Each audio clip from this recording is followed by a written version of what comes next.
Tackle today, Justice Brothers from Tackle Trading, bringing you all the charts, the news, the analysis, so you can make informed decisions in just a few minutes. Big day out of Tesla, consumer discretionary leading the charge.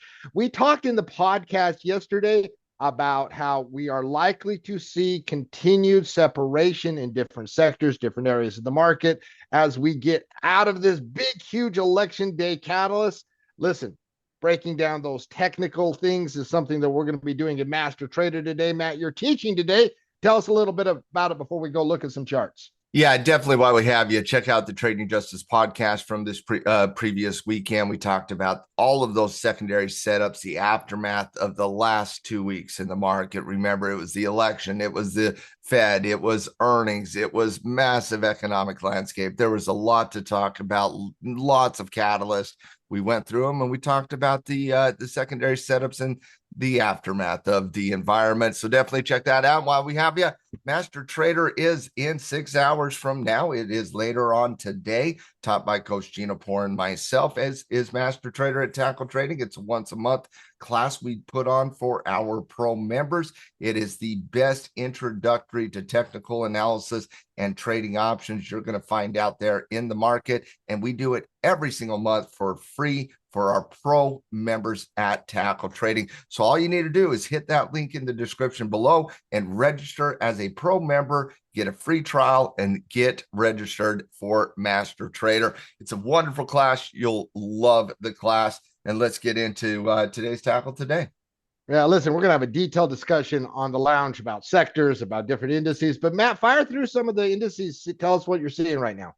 Yeah, on the pod, we talked about the technical side of the equation in detail, and obviously we wrap this all around in the Tackle Trading newsletter as well. But the simple reality is we're starting to see exactly what we thought we would see, a little bit of slowing momentum at very key technical catalysts. You're talking about the 20-period moving average on the S&P 500. You're looking at that as a slowing momentum environment after the pullback. We're navigating bullish retracement. Slowing momentum is the first thing you want to see in a bullish retracement.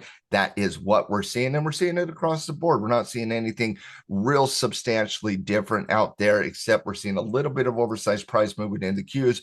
But once again, we had a little bit more oversized price movement to the downside. So very similar technical setup. I'm not getting one read or the other from an index perspective. They're all going through a little bit of slowing momentum. They're all setting at key catalysts. And now let's see what the news transpires this week to see which ones start to outperform the others. Yeah, really. And that's going to be one of the big stories. We'll detail as we see separation throughout the week here in this Tackle Today video. Matt, there were no economic news stories today. It's going to be a very light week. We talked about this in the podcast and PMI numbers on Friday. But this is really not an economic week at all. We'll go look at the dollar here after we get stocks in the news, but not a lot going on this week, Matt. No, you got some flash manufacturing and PMI numbers, service PMI numbers on Friday. But outside of that, it's an extremely light week from an economic perspective. The only real catalyst that you have out there this week, and it is a very important one, is Nvidia. We'll talk a little bit about them and stocks in the news here today. But outside of that, not a lot of catalysts this week. Yeah, listen, some interesting news stories that you're going over with me in pre-production. Break them down for us. Yeah, we do have a couple interesting news stories. We were talking about Nvidia just momentarily, and when you're looking at Nvidia, you're talking about the Blackwell chip. That's what everybody's been talking about from a month ago, with Jensen saying there was insane demand, to the Foxconn CEO confirming that insane demand. And now you get a little bit of a negative news story here today. Nvidia had actually gapped down when the market was slowing its momentum, showing a little upward movement in price. Q's doing really, really good today. Nvidia is not. Maybe Goldman Sachs had a point with that we debated yesterday in that podcast. But at the end of the day, the news story here today is Blackwell AI chips. There was a report said that there were some that was overheating. That was a little bit of a concern. You saw the gap down on Nvidia, but this is obviously going to be about Nvidia's earnings report coming up. It's on Wednesday after the market. This is the key catalyst this week. There is not a close second catalyst from a economic landscape, from an earnings perspective. This is the catalyst that the market is waiting on this week. But in terms of the overall importance, there is some disagreement regarding NVIDIA's impact on the broad market itself. Nvidia has been the number one growth story in all capacities ever since 2 years ago, since we started really kind of defining and debating that AI, not only the launch of the AI chip and then the AI build out, the AI infrastructure, all of this takes its cues from Nvidia. They report earnings later on this week. Interesting news story that is having some impact on nuclear energy here today. Liberty CEO Chris Wright, who is also sitting on the board of OKLO, which is a private nuclear energy facility, was named the energy secretary of President-elect Donald Trump.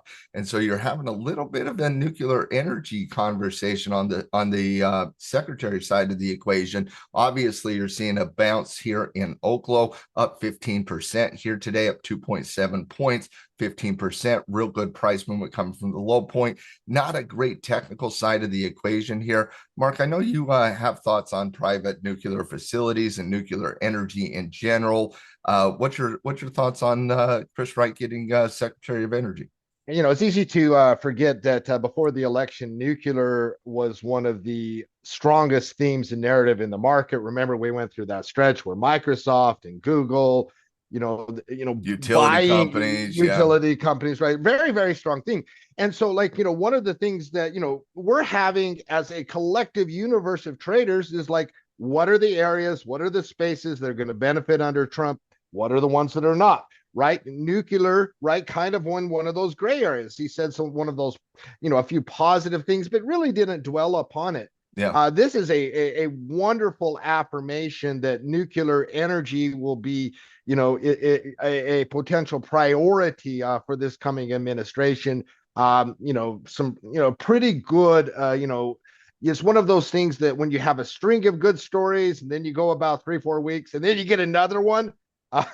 It's nice. It's nice. And so, real positive thing on the nuclear space. Absolutely. And then another story that's going around the circles out there is there's some thoughts out there that Trump is embracing the deregulation environment regarding not just energy and industrial and finance, but the deregulation environment regarding FSD, the self-driving technology that Elon and Tesla are really trying to corner out there. FSD is one of the biggest growth arguments out of Tesla. You got to put that along with the AI conversation, but obviously some positive news coming out on Tesla. They obviously gap up a little bit of doji as they navigate some resistance, but that's the stocks in the news here today. Nvidia coming up with their earnings, OKLO with the Chris Wright nomination for energy secretary, and Tesla on a deregulation argument on FSD. Yeah, listen, the dollar is going to be a very important chart in the coming weeks. We've seen the effects on commodities over the last couple of weeks. We talked about this in the podcast, Matt. This is an area where we expect to see some resistance, right? Now, those thoughts have been there before, which has caused you a little hesitation. But man, this 107 level has a lot of history to it. And when you come overbought into an area with a lot of history, and I think you nailed it on the podcast yesterday, when you broke that short-term shelf at the start of last week, you were just going to come up to that resistance level and fill that space. You did.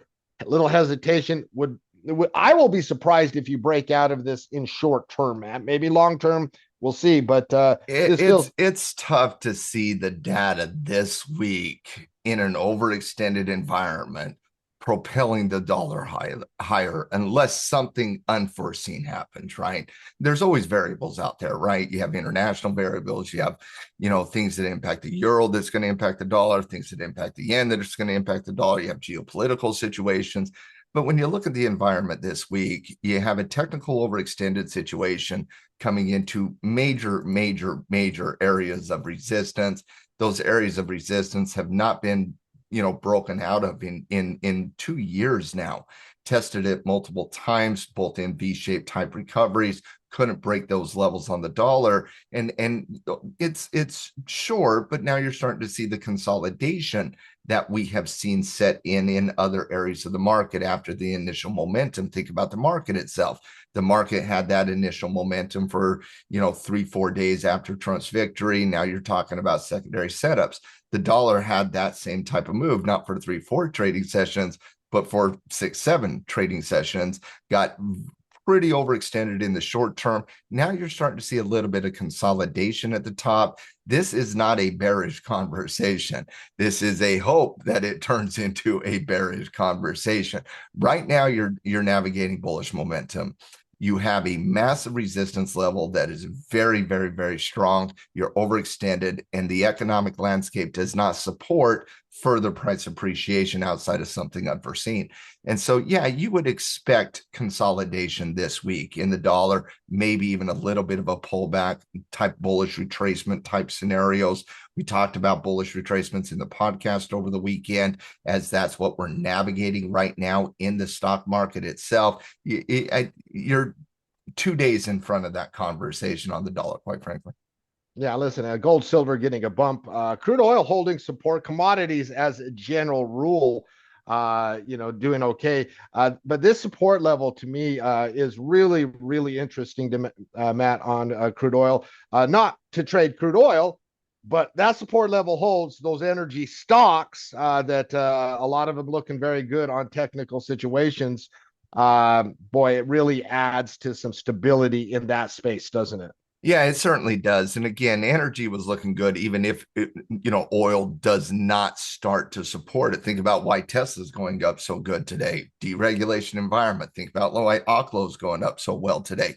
Deregulation environment. Think about why finance has been so good over the course of the last little bit. Hasn't shown any bout of volatility. Once again, what's the argument out there? Deregulation argument out there. And so, yeah, Mark, you do have a deregulation argument out there that certainly, and that deregulation argument is impacting energy the same way it's kind of impacting finance, impacting some of the other areas of the market that are going through a very similar conversation. And so energy was looking good even outside of that. If crude wants to participate, that's just bonus column, right?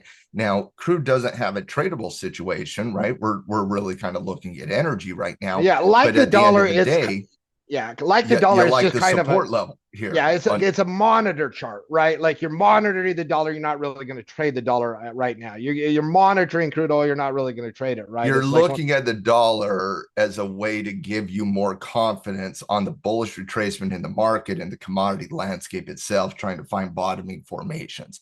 You're not looking at doing it. The anchor is the dollar, even if you're looking at other asset classes. Energy's the asset class you're looking at. You're using crude oil as, okay, we got a little bit of a tailwind here. And if we get a little bit of a tailwind, that's going to do nothing but increase the confidence.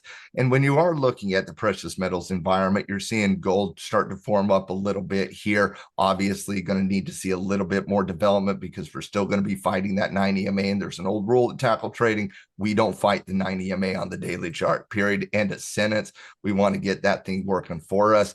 Copper coming from a low point right there at that $4 mark. You could certainly see reversal situations start to take hold here as you work off that lower end of the price threshold. Silver, rinse and repeat what you're seeing a little bit on gold here today. Real good price movement we're seeing on one day. Need to see a little bit more. Obviously, this is a good step in the right direction for a lot of people at tackle trading, yourself and myself included. But at the end of the day, from a trader's perspective, you want to see a little bit more, no doubt about that. Now, a quick word on the crypto space. We talked about that in the podcast. Bitcoin starting to form up a little bit of consolidation at the top end of its trend, looking pretty decent on a continuation type move. But when you're looking at anything on the newer side of the equation, Ethereum has a setup that is really, really interesting, coming off a doji candle at the 9 EMA, upward movement in price here today, looking like a little bit about a confirmation. Ethereum, I actually like a little bit more than Bitcoin right now, specifically from a pure technical perspective. Obviously, Bitcoin has a powerful theme right now, but from a pure technical perspective, Ethereum looks pretty good coming from the retracement side of the equation. Yeah, absolutely. Listen, we're going to continue these conversations, talk about a whole bunch more in the Traders Lounge here in just about an hour. Sign up for tackletrading.com, 15 free trial. Join us for the fun.